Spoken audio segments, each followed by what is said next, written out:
In the annals of American history, there are few figures whose journey from obscurity to influence is as dramatic and improbable as that of Alexander Hamilton. Born in either 1755 or 1757 on the small Caribbean island of Nevis, Hamilton entered the world far from the centers of power, commerce, and politics that he would one day shape. His early years were marked by hardship and uncertainty. He was born out of wedlock to a Scottish merchant father and a mother of French Huguenot descent, a fact that in those times carried a heavy social stigma.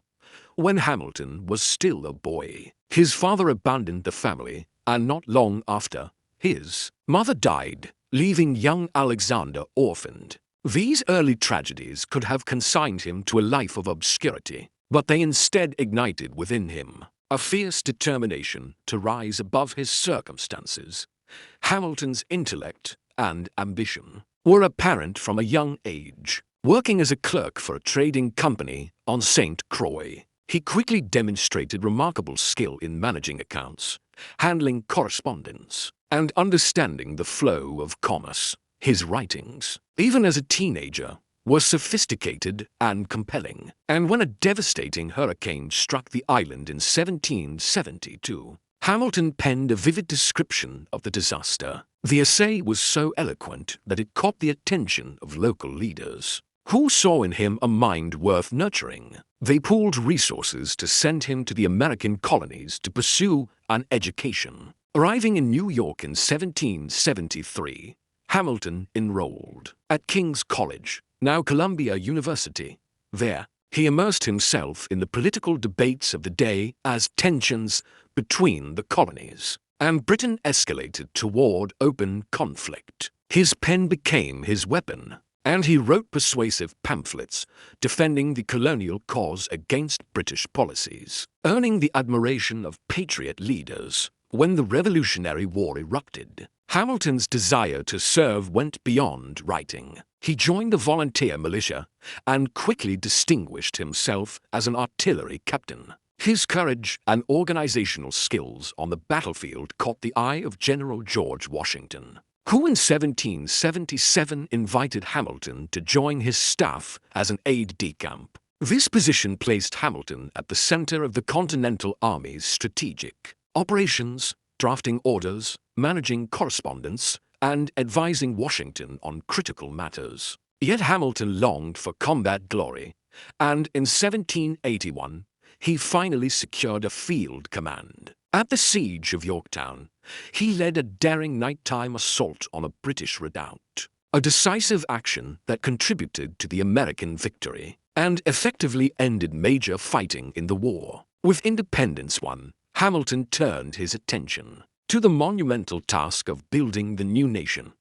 He studied law and entered practice in New York. But his ambitions extended far beyond the courtroom. He saw that the fledgling United States faced enormous challenges: war debts, a weak central government, and a lack of cohesive economic policy.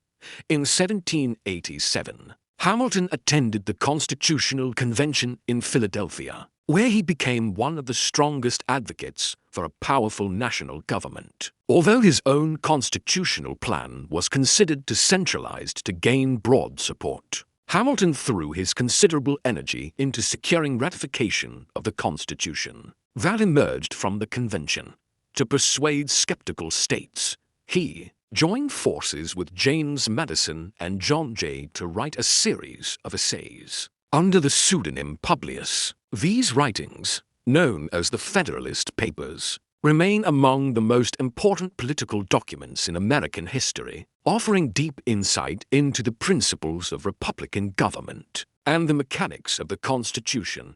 Hamilton authored the majority of these essays, 51 in all, displaying his unmatched capacity for reasoning and persuasion. When George Washington became the first president of the United States in 1789, he appointed Hamilton as the first Secretary of the Treasury. In this role, Hamilton faced the daunting task of stabilizing the nation's finances. He devised a bold plan to assume the state's Revolutionary War debts, establish the creditworthiness of the federal government, and create a national bank. He believed that a strong financial foundation was essential for the country's growth and security, and he sought to foster manufacturing, commerce, and investment. His vision often clashed with that of Thomas Jefferson, who favored an agrarian society and feared centralized power. The rivalry between Hamilton's Federalists and Jefferson's Democratic Republicans helped define the emerging two-party system. In the United States,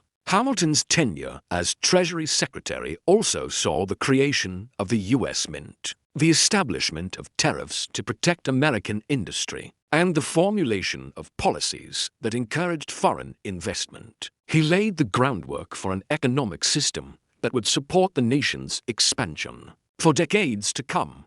Hamilton was also instrumental in shaping foreign policy. While he generally supported neutrality in the conflicts between Britain and France, he leaned towards strengthening ties with Britain to secure trade advantages. This pragmatic approach sometimes put him at odds with more idealistic leaders. But Hamilton's focus was always on safeguarding the young nation's stability. His influence extended beyond the Treasury. He advised Washington on domestic unrest, such as the Whiskey Rebellion of 1794, in which he advocated for a firm response to enforce federal law. He also played a role in Washington's farewell address, contributing to its warnings against political factionalism and entangling foreign alliances. Yet Hamilton's career was not without controversy. His assertive style and uncompromising vision made him both admired and deeply resented. Personal scandals, including a public admission of an extramarital affair with Maria Reynolds, tarnished his reputation and provided ammunition for his political enemies. Despite these setbacks, Hamilton remained a powerful force in public affairs even after leaving the Treasury in 1795. He continued to influence policy through his writings and his leadership within the Federalist Party.